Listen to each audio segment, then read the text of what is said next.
He'll speak for 20 minutes and then take Q&A for 10. We'll then break for lunch and reconvene at 2:15.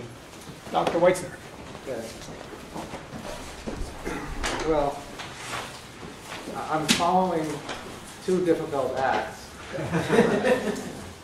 and I wasn't sure about taking up 45 minutes on the presentation because although I agreed to speak about Reich's legacy in contemporary psychotherapy, I don't really have enough time or even knowledge about the vastness and complexity of the psychotherapy scene. We all know how profoundly he was influenced by Reich. And I am a psychoanalyst, and what really interests me is the contrast between Freud and Reich, who are the two big influences on me.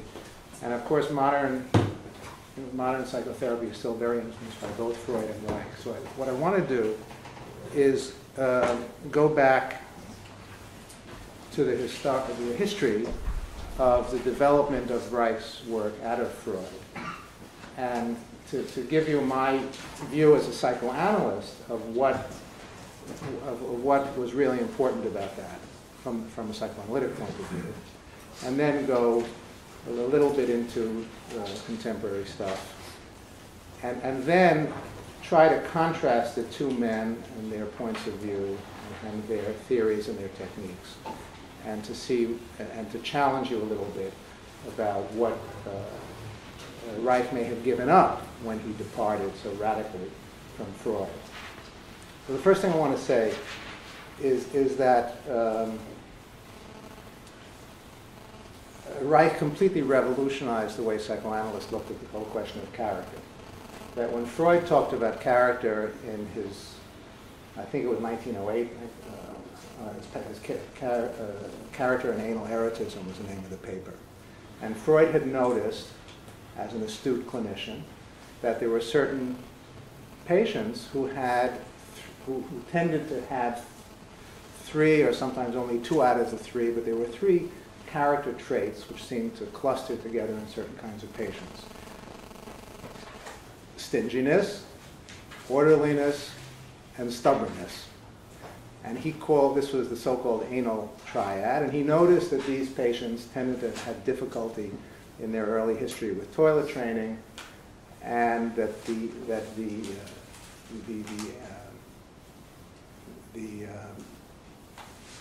erotic zone which seemed to dominate their psychic life was the anal zone. And then he had this scheme of psychosexual development: oral, anal, phallic, and then finally the genital, like Reich. And so he defined character traits which were either direct continuations of the anal libido, the collecting, holding back the feces, or a reaction formation against it.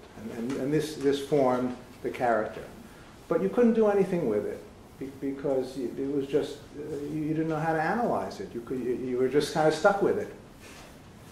And then he noticed also that the character trait of ambitiousness seemed to be connected with urethral eroticism, that further development of the libido. And then Carl Abraham developed the idea further, talked about oral characters, how the oral libido could develop directly into a character trait. But nobody had a technique or a conceptualization for working with this therapeutically. So Reich came along, and the other thing I want to emphasize about this is that when Reich made this conceptual and technical breakthrough, he was using Freud's new theory of the ego, the so-called structural model of the mind, where you had the ego managing, this ego was the central structure of the personality, the central agency of the personality, and was managing, as if it was managing the demands of its 3 masters, the id, which was generating drive energy that needed to be discharged, the superego, which was making moral demands, and observing the ego and judging it, and represented the paternal moral authority, ultimately, and the outer world, which was making its own demands on the ego to adapt to it. So Reich took this new theory, which Freud published in 1923, and he said, well, you know, the character is really a hardening of the ego. It's a way the ego is defending itself against anxiety, which is generated by a failure of meeting the demands of these three masters, the drives, the superego or guilt, and society, the outside world. And you could see the character was that part of the ego which became hardened and which started responding automatically to these demands, and which allowed the person to avoid anxiety.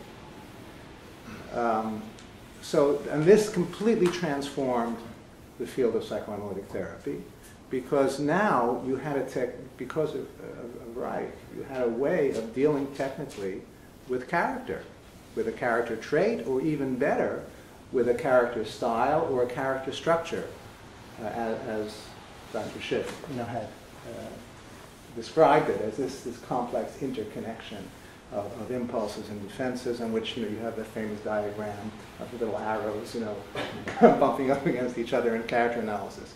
So now you could interpret it, because when you ask the patient to free associate, and the free associations either failed or they went in just one kind of stereotypical direction, which was obviously defensive, the older analyst could say, well, you must be, there's some resistance here. You can't free association is broken down, but you don't know what to do with it. Whereas Reich had figured out that using the central character style, you could identify and tell the patient that this was what was interfering, that the person was responding with a characteristic rigidity, a characteristic affect block, a characteristic sneakiness, a characteristic fearfulness, a characteristic seductiveness in the case of the hysterical character. The affect block, of course, is a compulsive character. Haughtiness would be a typical characteristic, the style of a phallic, narcissistic character, and so forth and so on. And so you could then say, well, you're protecting yourself by acting in this characteristic way, and that's what we have to talk about, and that's what the analysis then became centered on. And if Reich was successful in breaking through that character defense, then the free association started flowing and the fantasies came out. And then he was able to get finally to the history of all of the inhibitions surrounding the person's infantile development, and finally the Oedipus complex. And the Oedipus complex was very important to Freud because of its supposed universality and centrality in neurosis. And it was also in those days very important to Reich because it was connected with with the genital libido and with the greatest intensity and quantity of energy which needed to be liberated. So that would be, so the Oedipus complex and the genital libido were at the core of the neurotic character structure. But from a historical point of view, this was very important and revolutionary because instead of spending 3 months, maybe 6 months in an analysis, analyzing your id, your infantile sexuality, your dreams, your Oedipus complex, which sometimes didn't touch the person emotionally, all of a sudden analysis became like 2 years, 5 years, 8 years, 10 years. It completely changed everything because now the task of the psychoanalyst, because of Reich, was much more difficult, but if you could manage it, it was much more productive. And then, as we know from the previous talks, at a certain point, Reich diverged from this, from the analytic point of view, and it wasn't enough for him just to analyze character defenses and character structure and to break through to the Oedipus complex. He needed to go further. He needed to go into the biological realm. He needed to work directly with muscular armor and ultimately with a cosmic energy, which was expressing itself, as a specific biological energy, and not only the energy of life, but the energy of neurosis, the energy of illness, the energy of rigidification of the character, and so on. That opened the way to modern psychoanalysis, which does deal still with character, although there is a tendency in modern psychoanalysis, I can't really go into this, to deal a lot more with narcissism, with empathy, with interpersonal relations, with the co-construction of almost a mythical history, because if you're a really good postmodern analyst, you don't really believe in objective reality. So I can't go into that because it doesn't interest me that much. I don't really understand where those people are going. But they do still. I mean, the classical psychoanalysts, which is my training, still do work with not only with neurotic symptoms, but also with character, and very much with defense, and with the relationship with the patient, and to a small extent with the physical manifestations of character as expressed in movement and gait and emotional expressive style and so forth. There's one analyst at New York, Ted Jacobs, who's written about how you really sometimes need to move a little bit from behind the patient, a little bit more to the side, because sometimes if you miss the patient's expression, you're missing something very important. So he's developed his own way as an analyst, not at all through any interest in Reich, as far as I know, to deal with emotional expression as an expression of unconscious fantasy and of defense. Just send him a flyer. Well, he was one of my teachers at Einstein. He's an older guy. He's, the attitude towards Reich in the analytic community, I mean, aside from the reverence for character analysis as an achievement within their field, as you can imagine, is still not very, very open. That's a whole other story. So that opened the way for modern psychoanalysis, which is a much longer and deeper kind of treatment than it was for Freud. And it also opened the way for the multiple forms of physical and body work and ideas of emotional contact, which have worked their way into the popular culture and into every possible type of therapy, with the exceptions of those which go totally mystical. So I'm not going to address myself to things like aromatherapy and their relation with Reich. There may be one, but I'm not going to go there. What I do want to do now, and in my last 5 or 10 minutes, but I want to leave some time for questions, I want to distribute a little list which I compiled contrasting Reich and Freud. Let me make sure I'm not giving out something else. Let me keep one.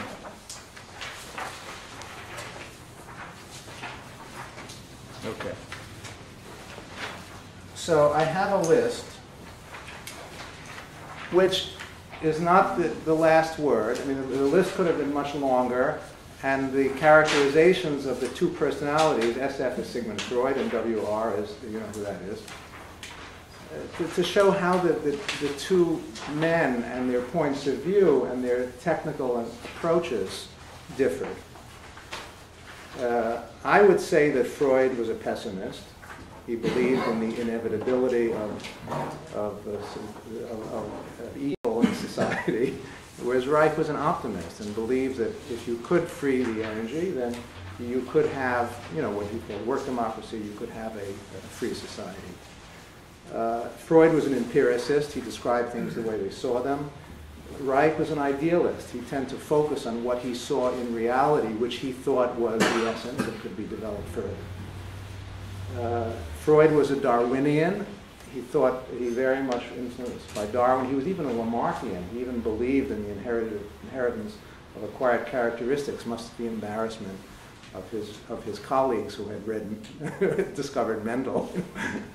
And he believed that through generations of trauma and loss and aggression, people had, developed, a rigid, patriarchal kind of social system, which was somehow rooted in a Darwinian, Lamarckian way in the human structure, whereas Reich was a Marxist. Both of them, I think, thought dialectically.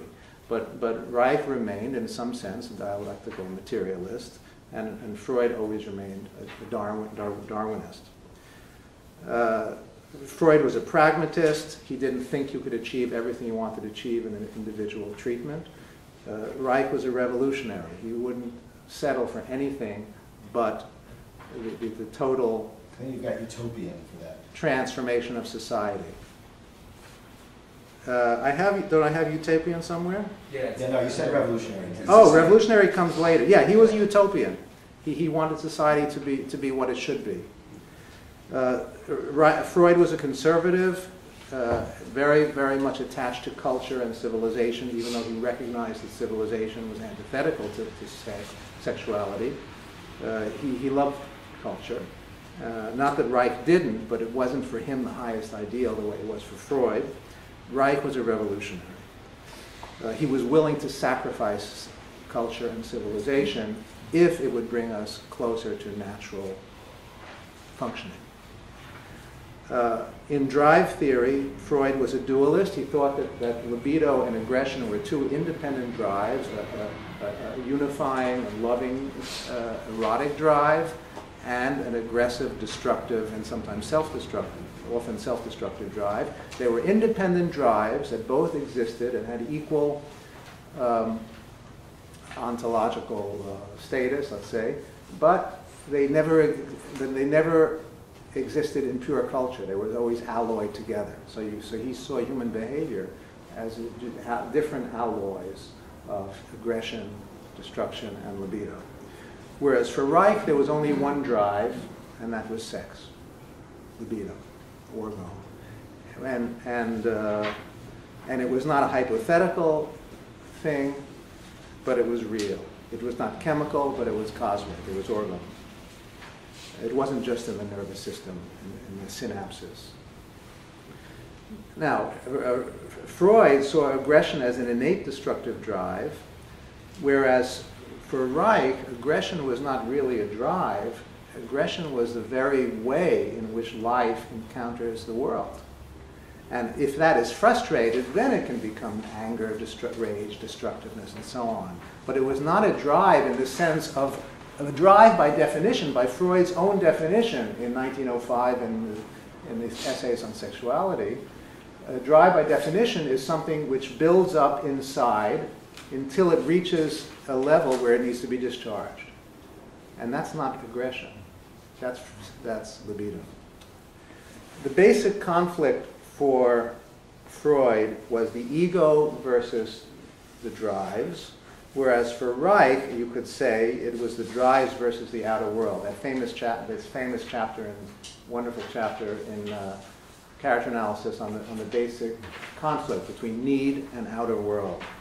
For Freud, the outer world was always internalized, so conflict was not so much with the outer world that oppressed you, but was more importantly with the inner agencies which were at war inside the mind. And we'll get to that. For Freud, sexuality was perverse and threatening. For Reich, it was always, by definition, genital and healthy. The Oedipus complex was of relative importance to Reich, and very central for Freud. Mental development, according to Freud, proceeds through a progressive process of projection and introjection of objects, whereas for Reich, it develops more as a spontaneous inner growth towards the world. Morality for Freud is embodied in the superego, whereas for Reich, there is something called a natural morality. I'm not sure what it is, but it must exist. And it doesn't come about through the introjection of the parental authority, as it did for Freud. It comes about somehow naturally through the innate biological working of the energy. It happens. It happens. But that's a very important difference, because Freud thought that, because Reich talks very little about superego. For Reich, the idea of the superego exists in patients, but it only exists as almost as a pathological thing, as a part of the armor. That's a very good point. I mean, in a couple of places, Reich even questions whether the superego is actually an innate. Right. Yeah. Let me underline this point. One of Freud's basic discoveries in psychoanalysis in development was that the little boy or girl, as in the course of development, there's a development of the libido, of sexuality, to the point where it becomes very intense and focuses on the parents and on the erotic desire for the parents and the rivalry with the opposite parent. And this becomes so overwhelming that there has to be a resolution. And that resolution in normal development is the development of the superego. Freud said that there's a dissolution of the Oedipus complex and the formation of a superego, of morality. Reich says, and Reich was right about this, even the analysts know he was right about this. The Oedipus complex doesn't disappear. It transforms itself into character structure. But the energy of the Oedipus complex still goes. But according to Freud, what's important about the resolution of the Oedipus complex is not the formation of neurotic character structure, it's the internalization of the moral authority of the parent in the form of a superego. That the ego splits itself into superego up here, watching, criticizing, generating guilt, which is a form of anxiety, and here the poor ego has to suffer and figure out how to satisfy the requirements of this terrible superego. And that's a basic difference between the two men and their theories. So, okay, the rest, forget about the rest. The therapist, the analyst has a free-floating attention, just listens. The Orgone therapist has emotional contact. The transference is very important in analysis and not so important. It's not true. Okay, I know what I'm saying here is controversial. The goal of analysis is ego autonomy. It's not a bad thing for us, right? And whereas orgastic potency is the goal. Limiting factors, and this is where I'm really trying to land, is what limits therapy. For a Freudian, you have fixation to trauma, and for some unexplainable reason, we can never really recover from traumas, whether it has to do with really gross physical, sexual trauma, war, traumas, or whether it has to do with the little ordinary traumas of life, the ordinary frustrations of life, the ordinary losses and separations from the people we love, the rejections by the people that we are attached to, and so forth. Whereas for Reich, no question, the main impediment is the fact that the society is sex negative and repressive, and the parents, representatives of that repressive society, as Dr. Schiff described, are constantly reenacting and reinforcing these frustrations, the sexual frustration, the suppression of feeling and emotion in a direct way, and so forth. Finally, Freud came to a death instinct as an explanation for why patients didn't get better in analysis. And what happened to poor Reich? Door. And I think that I'm not an Orgone physicist. I can't say whether the door concept is valid or not. It may be. But I think that we should be as skeptical about it as an explanation for therapeutic failure as Reich was about Freud's death instinct when Freud formulated it in 1920. So my final questions are, as people working with Reich's ideas, doing orgone therapy, can we afford to ignore the possibility of an existence of an independent aggressive drive, which is part of our innate biological nature? Can we afford to avoid the Freudian question of unconscious guilt, that Freud made an observation which Reich doesn't pick up on at all in his work, that the so-called negative therapeutic reaction that psychoanalysts see, whereas the moment you make a correct interpretation or the patient starts doing better, suddenly there's a reaction against it and you start feeling worse. You get even more neurotic and you get even more distant from the treatment. Can we afford to, and you'll argue with me about this, to give up the idea that the transference mean in the sense that there is a repetition in the behavior towards the therapist of previous neurotic behaviors with other love objects, and that is the key for Freudians of isolating the neurotic structure. Can orgone therapists afford to ignore those things? The independent aggression that exists in us, the unconscious guilt resulting from the internalization of the superego at around age of 3, 4, or 5, and the universality and usefulness of transference. Those are the key differences that I see between Freud and Reich. And I did it in 22 minutes.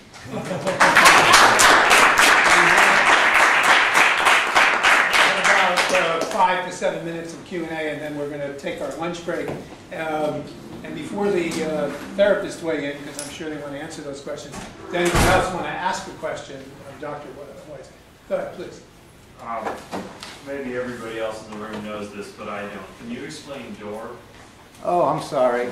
I took it for, I went so fast. Door was, I'm not the most competent in the room to answer the question, but briefly, Reich came to the conclusion later in his work with orgone energy that there was, in fact, that when orgone energy became stagnant, it took on a form called deadly orgone, which he abbreviated DOR. I'll stop there. And he thought that was something which somehow poisoned the organism and needed to be got rid of, and was an impediment to, I think he saw it as an impediment to treatment, and as something which was a kind of a negative principle in the cosmic realm as well. Is that, you guys agree with that? I'll just add to that, especially if this is all new to you. Keep in mind, these aren't just concepts. You know, Reich's work, part of the beauty of it is it's all rooted in identifiable physical things. And Dor, the discovery of Dor, has just as solid a line in the discoveries as orgastic potency does. But it's just not as well known. But it's in his work if you want to understand it more. And if you get into more hands-on work, or learning more about the atmosphere, it's a lot more obvious. But there's a real something, a state of the orgone energy that is detrimental to life and sucks moisture and life out of things. The key being that in the material nature of orgone energy. So if Reich is correct, and those of us who work with this, some of us more actively than others, if orgone energy is literally a material or a literal fact that's demonstratable, what Reich also discovered was that there were circumstances which are very elaborate, and you need to take a lab course and really study this, that produce negative effects on this energy, the function of this energy. The most severe manifestation of this is deadly orgone energy, which is caused by a variety of possibilities. But on the most basic level that we're talking about in terms of the biological organism, the human organism, it often has to do with what happens when the energy, for a variety of reasons, is blocked and becomes, because of the condition of stasis or immobility, becomes dead or basically just stagnant in most basic sense. This connects into issues of some of Reich's basic discoveries on the nature of cancer and cell structure. Yeah, let's not dwell too much on this, but I know that I know there are questions in the audience about transference and maybe also about. But I did want to quickly, because of the door, just quickly make a point that Reich himself felt and says later in a piece on Freud's 100th birthday that he's convinced that his discovery of the door is consistent with Freud's concept of the death instinct. Right, he wanted to rehabilitate Freud's death instinct. Well, that was a mistake. but he was convinced that while Freud was wrong about the death instinct as he presented it, the door probably was the cause of what Freud was responding to. Because he was intuitively getting at door, but he had to describe it in terms of instincts. Transference. I think that's really crucial, though, in terms of the notion of people's ultimate perfectibility or ultimate access to joyful, fully alive existence. I mean, well, Freud was a pragmatist. He didn't think everybody could have everything. And Reich was a revolutionary. And he didn't give up. And even when he discovered door, he was immediately trying to figure out ways of busting it. Right? but you think, I'm or maybe not you particularly, but I think maybe we'll see later on in the presentations how transference is dealt with in contemporary orgone therapy. But I think, I wrote something down here.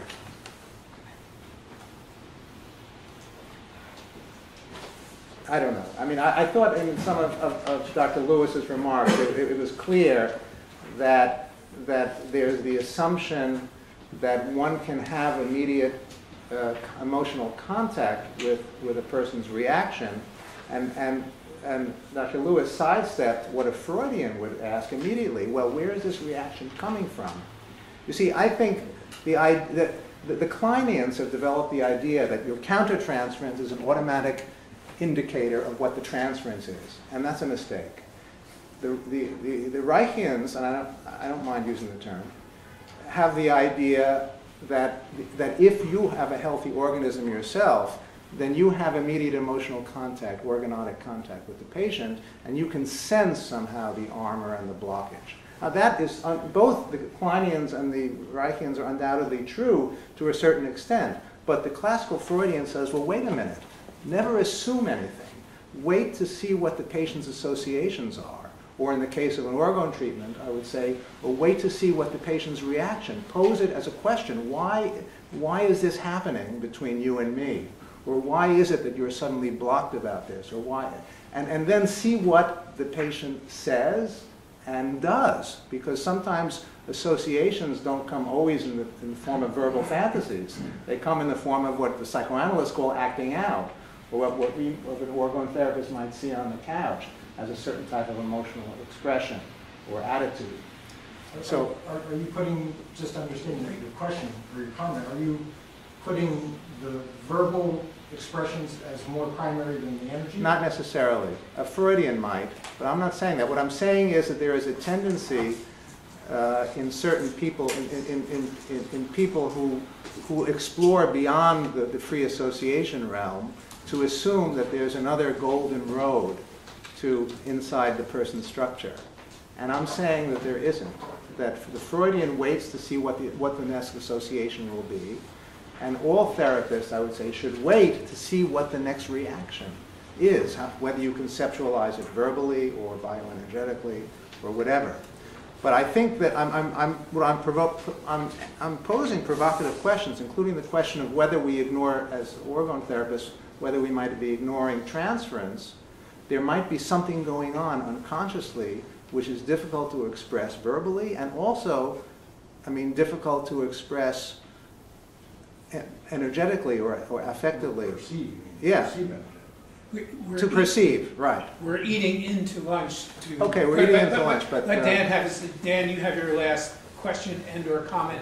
And if it is a question, Eric, please answer it briefly. You can come back to it. I think it's a good discussion.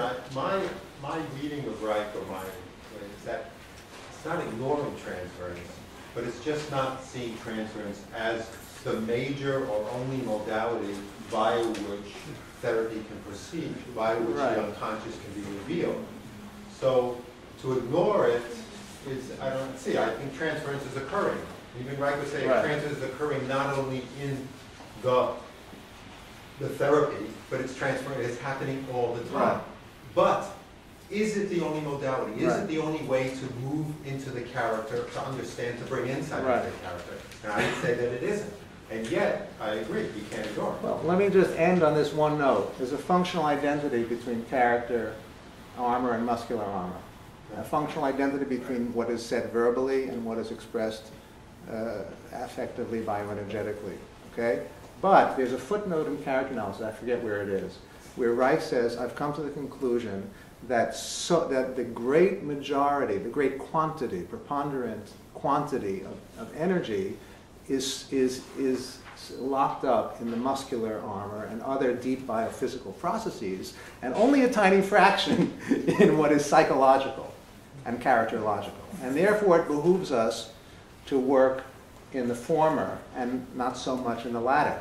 And I am questioning whether, even if he's right on the quantitative level, whether on the technical level, something very important is lost. That's what I have to insert just quickly that Reich himself said, finally, that unfortunately, he answered your question. He said that unfortunately, transference plays a major role. He wished that he could develop a technique that would get away from it, but it always got and always gets in the way. Okay. That's the last word. We will reconvene at 2:15. If you're new to the neighborhood and don't know where to go to eat,